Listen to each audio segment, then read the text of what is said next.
Mga kapeso Pinoy, minsan ba naiisip mo pag tungkol sa retirement, sana alam ko na to when I was 35.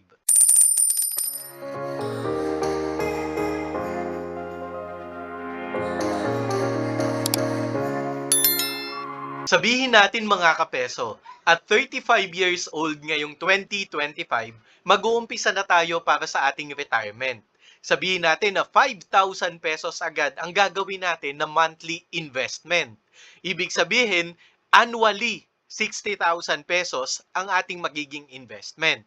Kaya ang total investment natin at this age, 35 years old, ay 60,000 pesos. Sabihin natin na mag-i-increase yung ating investment ng 7%. Halimbawa, inilagay natin siya sa mga safe haven ng mga investment, katulad na lamang ng MP2 o kaya naman mga digital banks. Doon natin siya inilagay at kumikita tayo ng 7% annually. Ibig sabihin, yung 60,000 pesos na investment natin, tataas yan ng 7% or 4,200 pesos. Kaya ang total investment natin at age 35 ay 60,000 pesos plus 4,200 pesos. Sabihin natin ngayon mga kapeso, at age 36, maghuhulog ulit tayo ng 5,000 pesos. Kaso nga lang mga kapeso, yung 5,000 pesos natin next year, hindi na 5,000 pesos ang halaga niyan dahil may tinatawag tayong inflation. Ang inflation rate, ito yung pagtaas ng mga bilihin natin taon-taon. So, ibig sabihin, bumababa ang value ng peso natin. Nung 1990, 12.18%. 1991, 19.26% ang inflation rate. Baka ito yung pinatubo days, no? Tumataas ang inflation rate, bumababa din naman, 15.67%. Ngayon, magkano ang average rate ng inflation natin sa loob ng 35 years? Kinuha ko yung data natin mga kapeso, simula 1990 hanggang 2024. So that is 35 years. I-divide ko ito sa 35. 5.44% ang average inflation rate. Pero bumababa naman mga kapeso Pero hindi rin naman natin alam kung kailan tataas. Ilagay natin dito ang 5.44% na average inflation rate. Hindi palaging ganito mga kapeso Paiba-iba ang inflation rate. Nakita nyo naman sa ating 35-year table na paiba-iba talaga ang inflation rate. So, kailangan natin ngayon mga kapeso na i-adjust yung monthly investment natin based sa inflation. Sabihin natin na kung 5.44% ang inflation, 5,272 pesos na ang kailangan nating i-invest para ma-meet natin ang halaga na 5,000 sa susunod na taon. Ibig sabihin mga kapeso, sabihin natin 7% talaga ang ating investment. Doon natin siya inilalagay sa MP2 o kaya naman sa digital banks o sa mga safe haven investments. So ibig sabihin, tumaas na yung pera natin ng 136,386 pesos. Na-consider na natin dyan ang inflation. So sunod-sunod mga kapeso, 5,000 pesos ang ihuhulog natin sa ating retirement fund hanggang umabot tayo ng 50 years old. 5.44%. Tingnan nyo mga kapeso, saka 5.44%, yung total na inflation rate sa loob ng 15 years mga kapeso na naguhulog tayo sa ating retirement account, naging 81.6% na in totality. Kaya yung dating 5,000 pesos mo nung 35 years old ka pa, para maging 5,000 ang value niyan sa age 50 years old mo, kailangan 9,080 pesos na ang ini-invest mo mga kapeso. Sa makatuwid mga kapeso, kikita tayo ng 2,383,000 bago tayo mag-retire sa pangarap natin na makapag-retire tayo at age 51 years old. Para naman masaya tayo makapag-retire at mapurso natin yung mga other interest o mga gusto talaga natin sa buhay. Ngayon, pwede na tayong mag-withdraw ng ating investment, 2,383 pesos. Sabihin natin mga kapeso, at age 51 or 15 years from now, ang gusto mo na i-withdraw ay 30,000 pesos. Pero mga kapeso, mataas na ang inflation niyan ha. Sabihin natin na 30,000 pesos na halaga ngayon. Ibig sabihin, after 16 years, ang halaga ng 30,000 pesos natin ngayon, 56,112 pesos na. Actually, itong ang 30,000 pesos na ito, wala yan sa happiness index na ginawa sa US nung panahon na yon, nung panahon ng 2024. Sabi nila, para daw maging masaya ang mga Pilipino, dapat daw ang kinikita natin ay 130,000 pesos. Ito naman ay average annual family income. Ibig sabihin, mga 5 na miyembro. So sabihin natin kung mag-isa lang ang pensioner, 30,000 pesos. Sabihin natin okay na siya o tama lang sa age na yon. So sabihin natin at age 51, ito na ngayon yung i-withdraw niya, 56,112. Ibig sabihin mga kapeso, sa loob ng isang taon, 673,000 pesos ang kailangan niyang ma-withdraw. Ibig sabihin yung matitira sa investment niya from 2,383,000, 1,710,000 pesos na lang. Pero kapeso, kumikita pa rin yung 1,710,000 pesos mo ng 7% na investment increase. Ibig sabihin, tataas siya ng 119,000, kaya magiging 1.8 million pesos. Tuloy-tuloy tayong mag-withdraw ng halagang 30,000 pesos ngayon, mga kapeso. Pero ang totoo, pagdating natin ng age 52, 57,000 ang wini-withdraw natin, 59,000, paganyan ng paganyan. Pero tingnan mo mga kapeso, at age 54, ang kailangan nating i-withdraw ay 61,000 pesos. Pero yung pondo natin mga kapeso, bankrupt na siya. Hindi pa tayo nagsisenior, wala na tayong pondo or ubos na yung naipon natin na 2.3 million based sa pagtaas ng inflation rate. Ano ang mga pwede natin dyan gawin mga kapeso? Either bababaan natin yung withdrawal natin na monthly withdrawal kasi tingnan mo, hinuhulog mo 5,000 pesos. Pero times 6 ang wini-withdraw mo para sa iyong pension. O kaya naman mga kapeso, kailangan mong taasan ngayon ang contribution mo. Or, ito ang suggestion ko pa mga kapeso. Since medyo matagal pa naman ang pangarap natin na retirement age na 51, bakit kaya hindi muna natin subukan na i-invest sa ibang investment vehicle? Katulad na lamang ng stocks. Yung Manulife, ang kinikita niya in 5 years ng pag-i-invest natin dyan, 136%. Sa 5 years yan mga kapeso. Kung i-divide mo sa ang 5 years na yan, mga 27% yan mga kapeso. Ito pa mga kapeso, yung BPI, naka-invest din siya sa S&P 500. Ganon din yung Manulife mga kapeso. Hindi siya naka-invest sa Philippine stocks. Naka-invest siya sa US stocks which we call S&P 500. From the word itself, 500 companies sa US ang tinatrack nito mga kapeso. Kaya ganun siya katindi o mas mabilis ang paglago. 27%. Kapag BPI naman mga kapeso, nagsimula siya ng 100 pesos. Ngayon, naging 94% na or naging 194% ang itinaas niya. Ibig sabihin, 18% daw, mga kapeso, ang itinaas ng investment natin kung sa BPI natin siya inilagay. Ito pa, baka gusto nyo naman ng local naman, mga kapeso. Ito ang Philippine Stock Exchange natin simula nung 1990 hanggang 2024. Ito yung mga year-end closing price ng ating index o yung PSEI index. 30 companies naman ang tinatrack nito mga kapeso. Itarak natin ngayon ang average performance niyan sa loob ng 35 years. 406% daw mga kapeso. Pero divide natin sa 35. 11.6% naman ang kinita ng PSEI every year daw, on average, on 35 years. Kahit ng mga kapeso, nangyari to, tingnan mo, may bond crisis, Japan financial crisis, Asia financial crisis noong 1997, 41% mga kapeso. 2020 hanggang 2022. Economic recession. Ito yata yung sa Lehman Brothers. Biruin mo 64% ang ibinagsak. Global financial crisis naman noong 2008. 48% naman mga kapeso. Hindi ko alam kung alin dito yung sa Lehman Brothers na nangyari. COVID, mga kapeso, biruin nyo pabagsak ng pabagsak noong panahon na yan.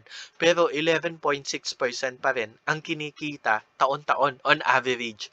O gusto mo naman single stock, gumawa ako ng content mga kapeso. Katulad na lang nito, SCC. Ito, coal mining naman to mga kapeso.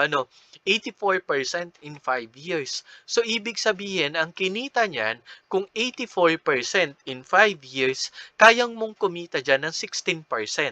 Sa Meralco, mga kapeso, 60% ang naging profit niyan in 5 years. Kasama na dyan yung appreciation ng stocks at kasama na rin dyan yung dividends. 60% mga kapeso. Ibig sabihin 12% ang kinikita niyan on average sa loob ng 5 taon. Nasa baba ng video na ito ang link dito sa SCC at saka sa Meralco kung gusto mong mag-invest dyan.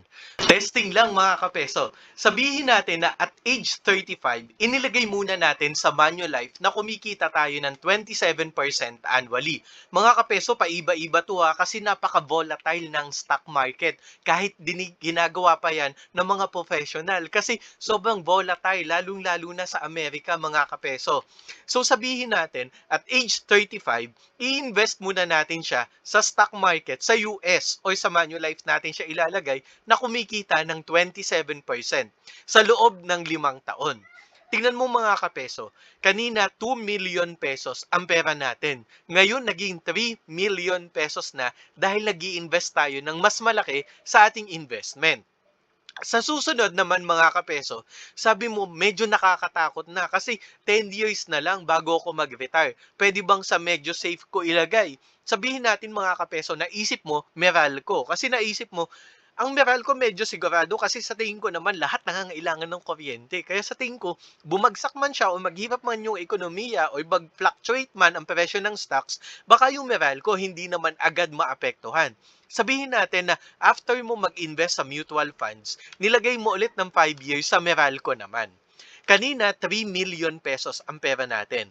Ngayon, naging 3.5 million pesos na. Ito na, pagdating mo ng 45 years old, dahil gusto mo nga na makapag-retire ng age 50, inilagay mo na siya ngayon sa mga safe haven na investment, katulad na lamang ng MP2 at saka ng mga digital banks, para may panahon naman tayo na makabawi sa investment natin mga kapeso. Kasi hindi naman natin alam ang mangyayari dahil nga volatile natin siya in-invest. Tingnan natin mga kapeso kung hanggang kailan aabot naman yung pera natin.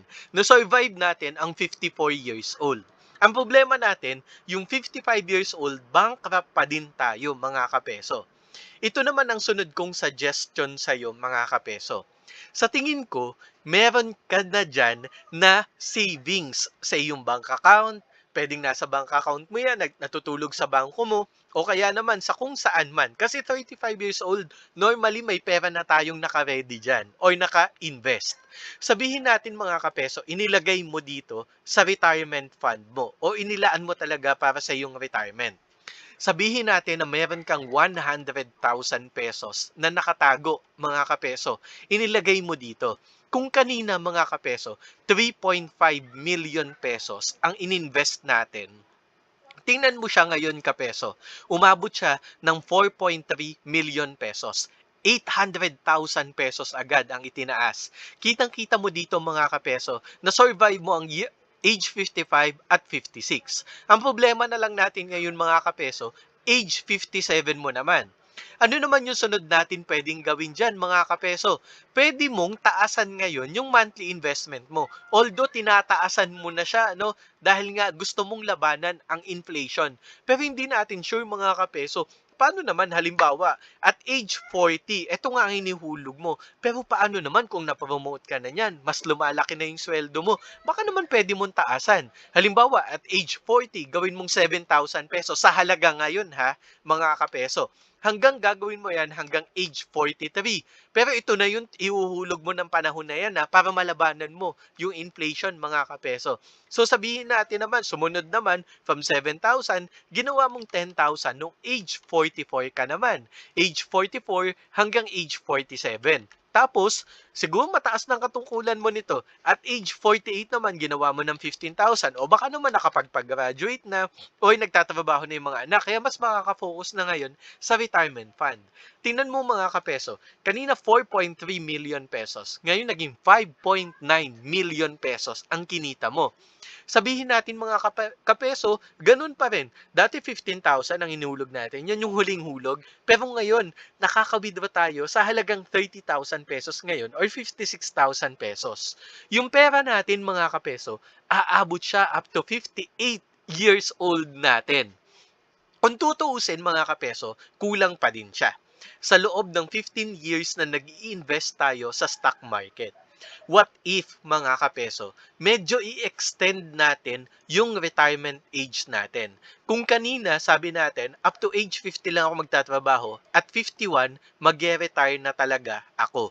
So, ilagay ko ditong mga kapeso, yung naging computation natin kanina, simula 35 years old hanggang 50 years old. Ang ginawa natin ngayon, nag-extend tayo ng retirement age natin. Pero 15,000 ang ihulog mo mga kapeso ha. 15,000, 7% nandun pa din sa MP2. Kung halimbawa, since nag-extend naman tayo mga kapeso, kung gusto mong i-extend ngayon yung Manulife mo, pwede. Sabihin natin na 27% hanggang age 40.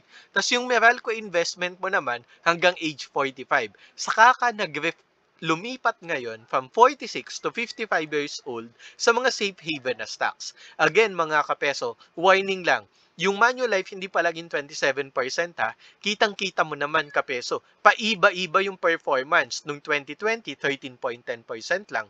2021, 35%. Pero 2022, bagsak. 20.24%. Negative yan mga kapeso. Naging 31.39% noong 2023. So, hindi pare-parehas. Kahit dito sa BPI, kitang-kita mo mga kapeso, dito pa lang sa graph, bumabagsak talaga ang stocks. So, hindi natin siya masasabi.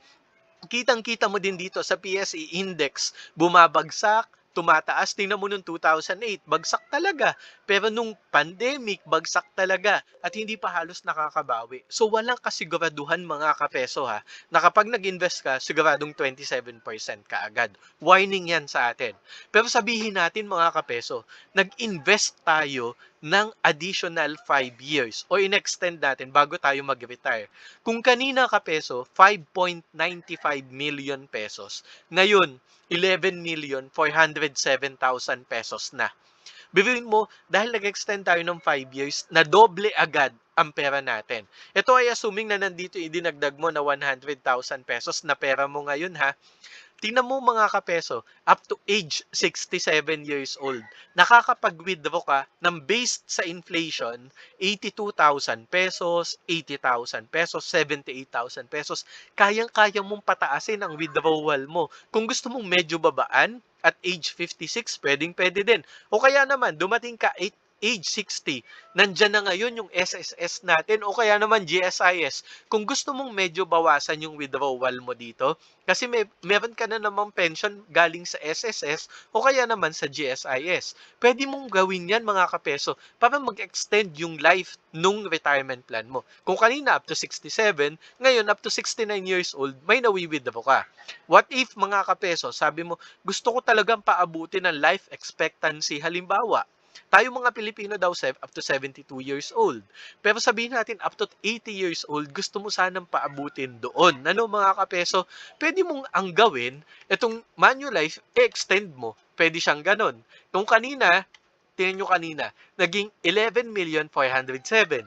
Pero dahil 5 years tayo nag-invest sa 27% ng Manulife na hindi naman sure, naging 16,710,000. Tapos saka tayo ngayon nag-transfer sa safe haven. Tingnan nyo mga kapeso, up to age 75, may pera ka.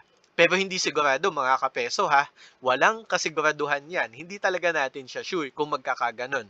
O kaya naman mga kapeso, baka naman mas malaki ang natitira mo dyan, higit sa 100,000 pesos. Sabihin natin na 200,000 pesos, pwede mo na agad ilagay sa retirement plan mo. 12 million pesos. Pero tingnan mo, nasa safe haven pa yung stocks mo kasi lumipat ka na agad sa Meralco, for example, at age 41. Tingnan mo, naging 12,862,000 at hanggang 71 years old yung life expectancy ng iyong retirement fund. So dito, at age 61, at age 60, tumatanggap ka na ng pension sa SSS or GSIS plus 25,000 pesos or 60,360 na nakabase na sa inflation, mga kapeso. O ano, mga kapeso, baka may gusto ko ipa-compute o gusto mong, halimbawa, meron ka nang naipon dyan na anong amount ba, pwede natin siya ilagay dito. O kaya naman, anong age mo gusto mag-retire. Halimbawa, at age 35, anong age mo naman gusto mag-retire. Pwede nating laro-laro into Excel file na to. Just let me know on your comment below. Pwede ako mag-suggest sa'yo ng kung anong pwede mong gawin or pwede rin ako makapag-present sa'yo. May mga ginawa tayong mga content para kung saan makakapag-invest ka. Baka gusto mag-invest sa Ayala Land, 1K monthly. O kaya naman sa International Container Terminal. Ito yung ICT, 10 shares monthly, pwede mo simulan. Lalaki at lalaki ang value niyan. Meron din tayo sa GCash, 50 pesos, monthly basis, mga kapeso. 84%. Nasa baba ang link niyan, mga kapeso. 60% naman sa Meralco in 5 years. Siyempre, fluctuating yan, mga kapeso. Nasa baba ang link ng mga yan, mga kapeso. Baka gusto mong mag-invest sa real estate, mga kapeso. Nasa baba ang paraan para makapag-invest. O kaya naman sa mutual funds. Aba, nasa baba din, mga kapeso. Stock investment, nasa baba din on how you can start your investment sa mga stocks.